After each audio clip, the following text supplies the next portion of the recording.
Hello guys, কেমন আছেন আপনারা? আশা করছি ভালো আছেন। তো আবার নিয়ে এসেছি আপনাদের জন্য একটা নতুন ভিডিও। তো চ্যানেলটিতে যদি নতুন ভিজিট করে থাকেন তো চ্যানেলটি সাবস্ক্রাইব করে দেবেন, এবং কোনো মোবাইলে যদি প্রবলেম হয়ে থাকে সেই প্রবলেমের সমস্যার জন্য চ্যানেলটিকে সাবস্ক্রাইব করে দেবেন।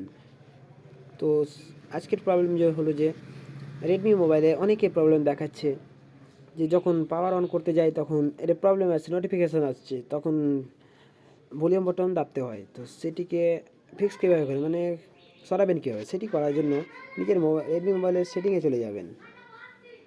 সেটিংয়ে যাওয়ার পর এখানে লক স্ক্রিন পাসওয়ার্ডের সিকিউরিটিতে চলে যাবেন।